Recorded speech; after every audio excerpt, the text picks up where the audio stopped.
গত 20 তারিখ ডিসেম্বর 2025 ইন্ডিয়ার নিউ দিল্লির মাঝে উগা কনফারেন্স গজেদে উগা ইতিহাস নাস্তিকর দরমিয়ান আর উগা ডর মুফতি সাহর দরমিয়ান মাঝে উগা আল্লাহ ওজুদ আছে দে ইয়ানোর ওর উগা ডিবিট করাই গিয়ে নাস্তিক জন্য আছে জাবিদ আক্তার হদ এইতে হদ দে দুনিয়ায় হুদব হুতো গিয়ে দে দুনিয়ার মধ্যে হনো আল্লাহ নাই নাউজুবিল্লাহ এ আনরে শান লাঙ্গুয়েজ দে এ আনর ডিবেট অন্দিল্লা সুন্দর করে জবাব দিয়ে দিয়ে আনরা সন ভিডিও খুলিয়ে রে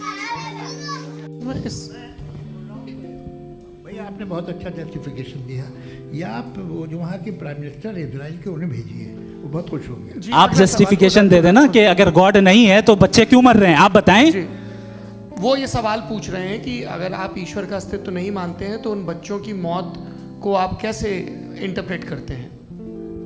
भाई ये दुनिया जो है जो ताकतवर लोग होते हैं वो एक नाइंसाफी करते हैं। तो ये अच्छा काम है आपके नजदीक, तो नेचर नाइंसाफी पे मबनी है। अरे मेरे भाई आप नेचर की कहाँ बात कर रहे हैं, तो इंसान की बात तो फिर जब मैं इंसान की बात कर रहा था आप नेचर की बात करने लग गए। क्रॉस एग्जामिनेशन नहीं, हाँ अब आप मुझे बोलने नहीं देंगे तो अलग बात है, आप बोलिए, मैं मुझे कोई चीज़ जल्दी नहीं। जी नहीं, ये क्रॉस एग्जामिनेशन मुझे बोल तो लेने दीजिए। जी बोलिए। क्या बात ये है कि ह्यूमन सोसाइटी तभी साथ में रह सकती है जब वो मोहब्बत से, एकता से, एक दूसरे के एहतराम करके रहे। इसके अलावा पॉसिबल नहीं है, अकेले तो इंसान रह ही नहीं सकता। वहाँ पर कुछ लोग हैं जो फाउल करते हैं, वो फाउल हम हमेशा से तारीख में होता आया है। आज ये हो रहा है, जो हो रहा है बहुत बुरा हो रहा है, बहुत जालिमाना है, बहुत जाबराना है। उसको आप कहें कि ये बच्चों को कॉम्पनसेशन मिल जाएगा या इसकी इंजेक्शन है, इंजेक्शन तो हेल्थ के लिए दिया जाता है। आप ये कह रहे हैं कि ये बच्चों की जो धज्जियां उड़ रही हैं ये इंजेक्शन है, ये टेस्ट है, ये टेस्ट है और उस टेस्ट में उनको ऐसा रिकॉम्पेंस मिलेगा जो आपके तस्वुर के बाहर है। ये आप 3 बरस के बच्चे को बारूद से उड़ा के टेस्ट ले रहे हैं, वाह। वो नहीं ले रहा है, खुदा नहीं उड़ा रहा है, इजराइल उड़ा रहा है। जी ये तो उसको कंडेम अगला सवाल लेते हैं, अगला सवाल लेते हैं प्रोफेसर पुरुषोत्तम अग्रवाल। मुफ्ती साहब एक निवेदन आपसे है कि कम से कम थोड़ा सा माइक क्लोज एक रिलीजियस और फिलोसफिकल कर मैं प्लीज एक रिलीजियस और फिलोसफिकल ट्रेडिशन है जो ब्रह्मांड को यानी यूनिवर्स को ही अंतिम मानती है। सर्वम खलु इदम ब्रह्मम, this is Chandogya Upanishad and it completely rules out the existence और नेसेसिटी, आपके शब्दों में necessity of a creator. The creation itself is the creator. तो एक मिनट प्लीज। दूसरा जो सवाल आपने अभी जो आप बार बार कह रहे हैं कि भगवान विद्वान भी है, वाइज, सब जानने वाला, तो अगर विजडम में दुनिया भर के पापों और अत्याचारों को बर्दाश्त करना शामिल है तो फिर इसका मतलब ये हुआ कि अगर मैं फ्री विल से उसको अपोज करता हूं तो ईश्वर की विजडम और मेरी फ्री विल में कॉन्ट्राडिक्शन है। Because when I am opposing whatever is happening in Gaza then I am opposing the God's will और गॉड्स विजडम। जवाब लेते हैं क्योंकि तो गॉड की विजडम में, एक मिनट सर प्लीज सर, ये एक जुमला, गॉड की विजडम है कि गाजा में जो कुछ हो रहा है वो हो रहा है, मैं उसको अपोज कर रहा हूं तो मैं गॉड की विजडम के खिलाफ जा रहा हूं। एक सवाल। दूसरा ये नहीं आपने 2 ऑलरेडी। सर आप और सवाल कर लें लेकिन मुझे 2 जवाब दे। पहले आपने ये कहा, सुनिए मेरी बात सुनिए। इजराइल के गॉड के मुताबिक तुम्हारा ठीक हो रहा है ना? नहीं हो रहा है, ठीक नहीं हो रहा है, मैं बता रहा हूँ क्या हो रहा है। आप तशरीफ रखें, मैं बता रहा हूँ क्या हो रहा है। Let me complete please. एक सेकंड गाइस, एक सेकंड। ये देखिए ऐसा है कि ये सब बड़ा आपस में विचार विमर्श के बाद ये तय हुआ था कि कुछ नियम बना लिए जाएं ताकि एक टाइम बाउंड बातचीत चले। और भाई साहब आप बड़ा ज़रूरी काम कर रहे हैं लेकिन कैमरे के फ्रेम में आके उस काम को गड़बड़ कर दे रहे हैं। ठीक है गुरु, अब मेरे को कहीं का गुस्सा कहीं निकालना था, सॉरी। नहीं कोई गुस्सा नहीं है जी। तो प्रोफेसर ने सवाल पूछे, आप उनके जवाब दें और थोड़ा ये सब लोग थोड़ा ख्याल रखें भाई, सवाल संक्षिप्त रखें जी। आपने 2 सवाल किया। सबसे पहला ये कहा कि हमारे पास ये कॉन्सेप्ट है कि ये यूनिवर्स खुद नेसेसरी बीइंग है, creation itself is the creator. How irrational is this कि मैं एग्जिस्ट करूंगा बाद में लेकिन अभी एग्जिस्ट कर भी रहा हूं, यानी एक ही टाइम में एग्जिस्ट भी कर रहे हैं नहीं भी कर रहे हैं। This is not true. दूसरी चीज आपने कहा कि अगर इजराइल में, सॉरी माफ कीजिएगा, Israel doesn't exist, occupied Palestine में अगर अगर ऑक्यूपाइड पैलेस्टाइन में बच्चों को मारा जा रहा है फ्री विल की वजह से और गॉड नहीं रोक रहा, ये कॉन्ट्रडिक्शन है। ये बताइए कि एक एग्जाम में एक बच्चा गलत आंसर लिख रहा है, सुनिए, एग्जामिनर चाहे तो रोक सकता है, क्यों नहीं रोक रहा है? ये कॉन्ट्रडिक्शन है, ये कॉन्ट्रडिक्शन नहीं है। माइक नहीं सर, ये आपस में जी, ये क्या आपका सवाल? माइक दीजिए। फ्री विल दिया गया है टेस्ट के लिए, अकाउंटेबिलिटी के लिए। अगर फ्री विल नहीं होता तो आप कहते हैं हमें रोबोट बना दिया गया। नॉट मिसरिप्रेजेंट माय पोजीशन, आपकी जो भी पोजीशन, मैं अपनी फ्री विल के नाते, अपने ह्यूमन विजडम के नाते गाजा में हो रही अत्याचार का विरोध करता हूं। बिल्कुल करना चाहिए। आपके हिसाब से मैं गॉड की विजडम का विरोध कर रहा हूं? बिल्कुल नहीं, समाज हो रहा है गॉड की, बिल्कुल भी नहीं, बिल्कुल भी नहीं। उसका वहां पर गाजा में कत्ल होना ये इंसानों के गलत इस्तेमाल का नतीजा है, फ्री विल के इस्तेमाल का नतीजा है। गॉड इसका हुक्म नहीं देता, उससे रोकता है। यही तो मसला है ना, आपके लिए कॉन्सेप्ट क्लियर नहीं भाई, आपने तो बताया था इंजेक्शन लगाने से बच्चे को तकलीफ होती है, ये इंजेक्शन लगा। सर आप ऐसे रेटोरिक स्टेटमेंट दे तब तो कोई मसला नहीं, समझते रहेंगे। This is a rhetoric statement, this is not a logical argument sir. I am sorry, I am sorry. आखिरी 30 मिनट बड़े मुश्किल होने वाले हैं। जी मुफ्ती साहब आगे बैठे हैं, इनको माइक दीजिए। हाँ तरुण, माइक आप अपने पास रखिए, आपको कैमरे का फ्रेम पता है जी। सबसे पहले दोनों को मुबारकबाद। एक सर अपना आप नाम बता दें। आप अमेरिका में शिकागो में रहते हैं, इतना मुझे याद है। बताया आपको, यासिर नदीम अलवाजदी मेरा नाम है। जावेद सर आपसे एक क्वेश्चन है इन्फिनिट रिग्रेस के ताल्लुक से। एक हाइपोथेटिकल सिनेरियो है, मसलन अगर आप सर माइक थोड़ा सा प्लीज क्लोज रखिए जी। अगर आप शायर इसलिए हैं कि आपके कोई उस्ताद शायर थे, और वो इसलिए शायर थे कि उनके कोई उस्ताद शायर थे, और इसी तरीके से हम माजी में पीछे चलते चलते चले जाएं और कहीं ना रुके, तो माफ कीजिएगा आप कभी शायर नहीं हो सकते। लेकिन आप शायर हैं, आपका शायर एग्जिस्ट करता है, इसका मतलब ये है कि आप कहीं ना कहीं रुके हैं। तो मेरा सवाल ये है कि क्या आप इन्फिनिट रिग्रेस ऑफ कॉजेस को लॉजिकल फैलेसी मानते हैं या नहीं मानते? हाँ या ना?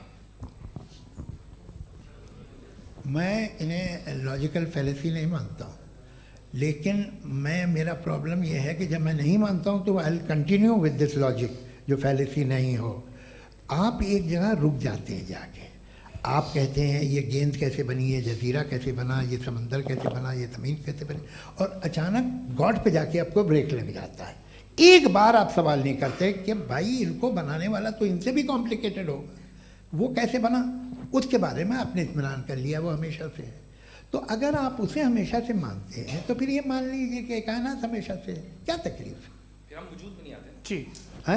हम मौजूद नहीं। अच्छा सर क्यों नहीं हो सकते? मैं बताऊं प्लीज। जैसे मैंने मिसाल दी आपके शेर की, आपका शेर कभी वजूद में ना आता अगर शायर इसी तरह चलते रहते हमेशा। जी माइक मेरे ख्याल से एक सेकंड, इन्फिनिट रिग्रेस का कॉन्सेप्ट क्लियर नहीं हो पाया, ऐसे रहने दें, लेट्स मूव ऑन सर। ठीक है। हाँ थोड़ा सा मॉडरेटर का भी ख्याल रखें। नहीं आपने तो रखा है, आपने रखा है। यहाँ पे गौहर रजा साहब हैं, वो भी एक सवाल पूछना चाहते हैं।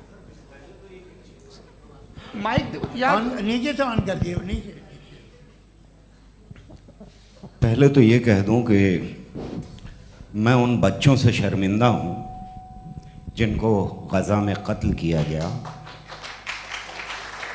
क्योंकि हमारे होते हुए कत्ल किया गया। लेकिन उससे ज़्यादा शर्मिंदगी इस बात से हुई कि मुझे लगा कि मुफ्ती साहब उसको जस्टिफाई कर रहे हैं।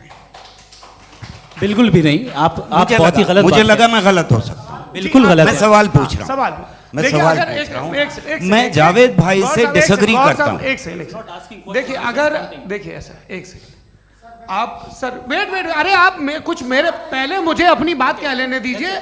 अगर ऑडियंस तय करेगी तो फिर मॉडरेटर का मतलब नहीं। मेरा आप सबसे ये कहना है, ये बहस दो लोगों के बीच में है, एक तरफ मुफ्ती साहब, एक तरफ जावेद साहब। पिछले 1.5 घंटे से ये लोग अपने अपने तर्क रख रहे हैं। आपकी इनसे इत्तेफाकी हो सकती है, ना इत्तेफाकी हो सकती है। मेरे उस्ताद मुझे सिखा गए हैं कि मुखामुखम में असहमति की गुंजाइश बची रहनी चाहिए। अगर मैं आपकी बहुत इज्जत करता हूं गौहर साहब, आपने जो कमाल की किताबें लिखी, साइंटिफिक टेम्परामेंट, लेकिन मेरी ये गुजारिश है आप सबसे कि यदि आप इन लोगों ने जो बोला उन पर टिप्पणियां करेंगे तो ना वक्त की पाबंदी रहेगी ना वो अनुशासन। आप सवाल पूछ लें, उस सवाल में जो बात आ जाए वो आ जाए। मैं जावेद साहब से डिसएग्री करता हूं, इसलिए जावेद साहब से सवाल पूछ रहा हूं। आपका सवाल जावेद अख्तर साहब से। और सवाल ये है मेरा कि जावेद साहब ने कई बार लॉजिक का इस्तेमाल किया कि साइंस में लॉजिक है और रिलीजन में लॉजिक नहीं है। मेरा ख्याल ये है कि रिलीजन में भी लॉजिक है। लेकिन उस लॉजिक की बेसिस ये है कि आप रुक जाते हैं, जिसका जिक्र जावेद साहब ने बार बार किया, यानी खुदा के तसव्वुर पे आते हुए, गॉड के तसव्वुर पे आते हुए रुक जाते हैं। और इसमें सवाल पूछना मतलब फॉरबिडन होता है। सवाल यह है कि क्या जावेद साहब इससे एग्री करते हैं कि साइंस की लॉजिक अलग है और रिलीजन की लॉजिक अलग है? बताइए सर। देखिए, 3 चीज़ें हैं। साइंस है, एक है मंतिक है, इस्तिदलाल है, और एक जो है कुछ भी नहीं है, फेथ है, अकीदा है। मैं अकीदे की लॉजिक का कायल नहीं हूँ। मुझे आप इस्तिदलाल से, लॉजिक से, रीज़न से समझाइए, मैं मानने को तैयार हूँ, मेरा क्या नुकसान होगा। लेकिन ये कि अकीदे पे मैं नहीं जा सकता हूँ। अकीदे का मतलब है कि तुम ये मान लो, सवाल ना करो, ये नहीं। आप सारी बातें करके, बड़ी साइंटिफिक बातें करके एक जगह जाके खुदा के वजूद पे रुक जाते हैं, सरेंडर कर देते हैं। मैं सरेंडर करने को तैयार नहीं। That's all. जी, ये आगे सर बैठे हुए हैं, इनको माइक दीजिए। भाई वो आप पूछना चाह रहे थे ना भाई? हाँ, नहीं मैं ये थैंक यू जी। आपका नाम? आसिम इफ्तिखार। आसिम जी, पूछिए। सर, जावेद सर से सवाल है कि आपने अपने क्लोजिंग माइक थोड़ा करीब है। अपने क्लोजिंग स्टेटमेंट में ये बात कही थी कि मज़हब का जो फ्यूचर है वो ज़्यादा दिन नहीं जाने वाला है। लेकिन मैं देख पा रहा हूँ कि जो ऑक्सफोर्ड यूनिवर्सिटी की एक स्टडी है 2011 में हुई है, जिसके 50 एकेडमिशियंस ने इसको अंजाम दिया था, उसमें वो ये कहते हैं कि जो फेथ इन गॉड है वो इनबिल्ट है ह्यूमन नेचर के अंदर, जिसको हम कहते हैं फितरत के अंदर शामिल है वो। और वो ये कहते हैं कि अगर कोई ये समझता है कि मज़हब को वो ख़त्म कर देगा तो ये उसकी गलत फहमी है। तो आप इसके बारे में, इस स्टडीज़ के बारे में क्या कहते हैं? ठीक है, मैं उनसे एग्री नहीं करता हूँ। वो कौन से प्रोफेसर होंगे, ऐसा उनके क्या पास डेटा है, इन्होंने डेटा के बेस होगा। डेटा क्या हो सकता है? फ्यूचर का डेटा तो नहीं हो सकता ना उनके पास, प्रेजेंट का डेटा हो सकता है। डेटा आपने सुना 100 साल पहले का बाद का डेटा? मैंने तो नहीं सुना आज तक। तो आज उनकी ये राय है और होगी राय, ठीक है। दुनिया में तरह तरह की राय है लोग, लेकिन मैं समझता हूँ कि वक्त के साथ इंसान ज़्यादा से ज़्यादा रीज़नेबल और लॉजिकल होता जा रहा है। आज आप देखिए वेस्टर्न यूरोप में क्या परसेंटेज है नॉन बिलीवर्स की, बहुत हाई। वहाँ चर्च खाली पड़े होते हैं। तो अल्टीमेटली तो इंसान कोई ऐसी बात बहुत अरसे तक नहीं मान सकेगा, चाहे गलत या सही, जो उससे उसके दिमाग को, उसके जहन को, उसकी लॉजिक को अपील न करे। वो कह रहे हैं तो ऑक्सफोर्ड के होंगे तो कैम्ब्रिज के होंगे, तो मुझे क्या लेना देना। उनका डेटा मुस्तकबिल का नहीं हो सकता है। जी। दीपक, हाँ पूछिए। मैं आऊँगा अभी, पीछे की साइड भी आऊँगा, माइक वहीं भेजूंगा 2-3 साल के लिए। जी जावेद साहब, आपसे सवाल है। नमस्ते। अरे भाई सर, अगर आप ही लोग को तय करना है तो फिर 200 लोग तय कर लें। ये एक साथ नहीं sir, please don't do this sir. Everybody has a right sir, but we can only take selected questions. No sir, ये यंग लोग भी हैं तो इनकी ये अब बात उतने यंग, सुनिए। भाई आप यंग हैं कि नहीं हैं? एक मिनट, वो कह रहे हैं वो भी आइए, यंग हैं पूछ रहे हैं ना साहब। भाई। आप उनकी नौजवानी पर दावा उनको ही करने थे। हाँ मुफ्ती साहब, आप यंग, हाँ पूछे। अरे भैया सर, मेरा सवाल ये है। कुछ इनसे भी तो पूछो।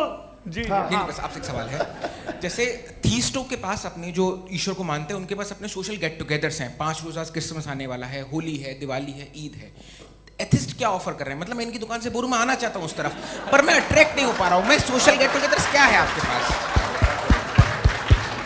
वो ये कह रहे हैं कि जो धार्मिक लोग हैं, अलग अलग धर्म के लोग, उनके उत्सव त्योहार, कॉन्ग्रेगेशन बहुत हैं। अब आपको मैं एक सुनाता हूँ, यहाँ हिस्टोरियन भी बैठे हैं। मृदुला जी, आप बताइएगा सही है क्या? ये एक कॉन्स्टेंटाइन, एक ग्रीक रोमन बादशाह था जो क्रिश्चियनिटी आने के 400 साल बाद उसने डिसाइड किया कि मैं क्रिश्चियन हो जाऊंगा, मेरी पूरी स्टेट कैंसिल हो जाएगी। उस ज़माने में ऐसे ही होता था, राजा जो धर्म इख्तियार करता था वो जनता भी कर लेती थी। इसलिए कि वो हो गया था बैंकक्रप्ट, और उसे जो मेडिटेरियन कोस्ट के रिच क्रिश्चियन वो थे मर्चेंट, उससे पैसा चाहिए था। तो उसने कहा यार क्रिश्चियन हो जाओ। तो उसने अपने वजीर से कहा कि भाई ये हिस्ट्री है कि अब हम लोग क्रिश्चियन हो जाते हैं। पहले सर हो जाएंगे, कोई प्रॉब्लम नहीं है, लेकिन एक प्रॉब्लम ये है कि 17 दिसंबर से 25 दिसंबर तक जो पेगन फेस्टिवल होता, जो पेगन थे वो लोग, जो फेस्टिवल होता है वो बंद हो जाएगा, इसलिए कि हम क्रिश्चियन हो गए तो होगा नहीं। तो वो बच्चों को बहुत बुरा लगेगा, पब्लिक को वो बहुत इन्जॉय करते हैं, खासतौर से 25 तो मेन डे। तो उसने कहा हाँ ये तो सही कह रहे हो, ये जीसस क्राइस्ट की पैदाइश कब थी? कहते साहब वो अप्रैल में थी। नहीं, कट करो, वो 25 दिसंबर को है। ये हकीकत है। और 400 साल बाद क्रिश्चियनिटी के अप्रैल से दिसंबर ले आए, और इसलिए कि यहाँ पेगन फेस्टिवल होता था। अब मनाते हैं आप आराम से। ये जो सारे फेस्टिवल हैं ये रिलीजन से, हर एक को एक इंटरटेनमेंट डिपार्टमेंट चाहिए होता है अपनी कंपनी चलाने के लिए। तो ये रिलीजन ने, ये सेकुलर त्यौहार थे जिन्हें रिलीजन्स ने ले लिया है। ये मौसम के थे, फसलों के थे, किसानों के थे, उसको आपने लेके रिलीजियस रंग दे दिया। ये कोई रिलीजन से थोड़ी आए हैं आप। अच्छा हमें देखिए, हम तो मुल्द हैं, हम ईद मनाते हैं, हम दिवाली मनाते हैं, हम होली मनाते हैं, हम क्रिसमस मनाते हैं। बम्बई की फिल्म इंडस्ट्री की सबसे बड़ी होली हमारे घर में होती है, सबसे बड़ी ईद हमारे घर में होती है। वो हमारे सोशल वो है, हमारे हेरिटेज है। ऐसा थोड़ी है कि we will throw the baby along with the water. ये तो अच्छी चीज़ है, इन्हें रखो, जो बेकार है फेंक दो।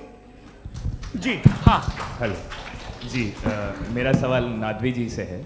जैसा कि आपने बोला कि गॉड टाइम के भी परे हैं और गॉड इतनी कॉम्प्लेक्स चीज़ है कि उसे ह्यूमन माइंड समझ नहीं सकता, और गॉड ने अर्थ पे फ्री विल भी दे दी है, तो आप अपना वक्त ज़ाया क्यों कर रहे हैं गॉड के बारे में बात करके? अपन को तो बात करनी चाहिए कि सोसाइटी को बेहतर कैसे करें। जी, मैं गॉड वही बताता है सोसाइटी को कैसे बेहतर करे। अभी मैं आपका जवाब देता हूँ। आपने कहा कि टाइम पे वो एग्जिस्ट नहीं करता, मेरा सवाल ये है कि जैसा आपने बोला कि गॉड बहुत ही कॉम्प्लेक्स चीज है। मैंने कहा ही नहीं कि कॉम्प्लेक्स है, तो आपके अल्फाज हैं। कॉम्प्लेक्स का लफ्ज गॉड के लिए सुइटेबल नहीं है। क्यों? क्योंकि कॉम्प्लेक्स वो चीजें होती हैं जो ऑब्जेक्ट हो। God is not an object जिसको आप इंस्ट्रूमेंट के जरिए लेबोरेटरी में जाके टेस्ट करें, oh it's very complex. No, वो कोई कार का इंजन नहीं है।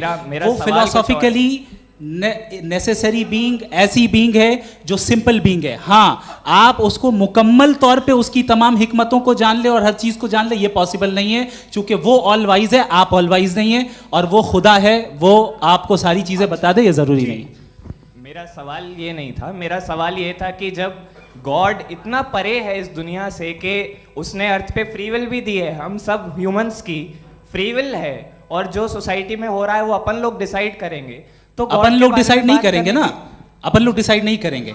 गॉड जो है, गॉड ने वो उसकी जात, उसकी एग्जिस्टेंस टाइम एंड स्पेस से परे है, लेकिन वो हमारा टेस्ट ले रहा है और उसी गॉड ने हमें बताया कि तुम्हें क्या करना है क्या नहीं करना है, तो जाहिर है उस गॉड की बात सुनेंगे ना हम। जी, वो पीछे एक चश्मा लगाया जो मैम खड़ी हैं, उनको दीजिए। हाँ, आप जी जी बिल्कुल आएंगे। देखिए मैं कोशिश कर रहा हूँ सब तरफ जाने की। हाँ, उनको दीजिए माइक। जी, हेलो सर, मैं ओमनी प्रेजेंट नहीं हूँ, टाइम पाबंद हूँ, और जहाँ तक कोशिश कर सकता हूँ करूँगा। जी, अपना नाम बताइए। मेरा नाम उर्सुला है, मैं दिल्ली यूनिवर्सिटी की एक स्टूडेंट हूँ और मैं स्टूडेंट फेडरेशन ऑफ इंडिया से हूँ। मेरा सवाल मुफ्ती जी से है कि इस हॉल के इस कमरे में बैठ के हम लोग रेप की मोरालिटी के बारे में फिलोसफिकली बात तो कर सकते हैं, बट असलियत ये है कि रोज़मर्रा की ज़िंदगी में औरतें रेप के थ्रू गुजरती हैं, और हम लोग सिर्फ नंबर्स पे इस तरह नहीं देख सकते, क्योंकि कितनी औरतें हैं इन कंट्रीज़ में जहाँ पे आप बता रहे हैं कि केसेस कम हैं, जिनका एक्सेस है कि वो जाके केस फाइल कर सकें। कितनी औरतें हैं जो जिनको काम करने की आज़ादी है उन कंट्रीज़ में। यूरोप में ये आज़ादी आ गई, यूरोप में ये रूल्स आ गए, तो हम आज उसके बारे में बात कर पा रहे हैं। जी, जवाब। आपने ये कहा कि कमरे में बंद होकर हम लोग इस पर फिलोसफिकली बात कर सकते हैं, लेकिन हकीकत में क्या हो रहा है, वो ग्राउंड लेवल पे क्या हो रहा है जो बहुत गलत हो रहा है, और वो सफ़र कर रही हैं। आई अग्री, बहुत गलत हो रहा है, और जो गलत हो रहा है उसको हमें रोकना है। और क्यों रोकना है, वो गलत क्यों है, हमारे पास इसका ऑब्जेक्टिव फाउंडेशन है, इनके पास उसका ऑब्जेक्टिव फाउंडेशन नहीं है। मैं ये कहना चाह रहा हूँ कि जहाँ पे भी जुल्म हो रहा है, जहाँ पे भी औरत पे जुल्म हो रहा है, या उसकी इज्जत लूटी जा रही है, या उसे तकलीफ पहुँचाई जा रही है, और सिर्फ औरत नहीं, किसी इंसान के ऊपर भी जुल्म हो रहा है, तो उसके खिलाफ खड़ा होना, ये मॉरलिटी हमारे पास गॉड के पास से आई है। वरना जावेद साहब तो कह रहे हैं कि जो है मेजॉरिटी डिसाइड करेगी, तो मेजॉरिटी तो कभी भी बदल सकती है। क्या आप हाँ। ये थोड़ी सी आपको गलतफहमी है। मैं अगर मेरे जुमले से ये मदनत निकला या मैंने कहा तो तो ये जुमला मैं वापस लेता हूँ, ये मेरा मतलब ही नहीं था कि मेजॉरिटी डिसाइड करेगी। मेजॉरिटी डिसाइड करे तो दुनिया में बड़ी वैसे आपने कहा था ये जुमला, अच्छा हो सकता है, मैं मान रहा हूँ। बाद में रिकैप कर लेंगे। अरे भाई, एक सेकंड मैं अपनी एक्सप्लेनेशन देता हूँ। मुनासिब बात यह है कि हम सब के सब दिल में जानते हैं कि क्या अच्छा है क्या बुरा है, हमें पता है अच्छी तरह से। जो लोग बुरे काम करते हैं उन्हें भी मालूम अच्छा क्या है।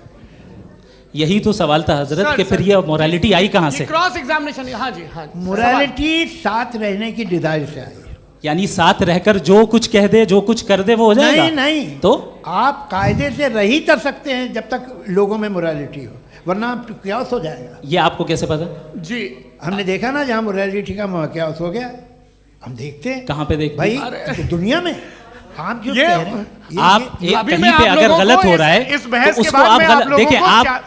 आप एपिस्टेमोलॉजी की बात कर रहे हैं, मैं ऑन्टोलॉजी की बात कर रहा हूँ। मैं इस बहस फाउंडेशन के बाद क्या आप दोनों लोगों को चाय पे फाउंडेशन होस्ट करूंगा, वहां पे क्रॉस एग्जामिनेशन कर लीजिएगा। अभी ऑडियंस का हक मार रहे हैं आप लोग भाई, सर जस्ट लोग हैं आप लोग। और ये भाई ये हाँ उधर उधर आएंगे, उधर इनको आएंगे जी सर, आएंगे। अच्छा सर मेरा नाम लईकुर रहमान है और मैं अलीगढ़ मुस्लिम यूनिवर्सिटी का स्टूडेंट हूँ। और जहाँ तक मुझे पता है कि sir you are also product of Aligarh Muslim University. मैं भी उसी चमन का बुलबुल। हाँ सर, तो बड़ी खुशी हुई मुझे जान करके कि मैं आपसे मिलूंगा। सवाल सर मेरा सवाल ये है, सर सैयद अली रहमा का नज़रिया ये था कि खुदा के वजूद को अक़ल के दायरे में रह कर के तलाश करना, न कि पूरी तौर से उसका इनकार कर देना। Sir how will you define it?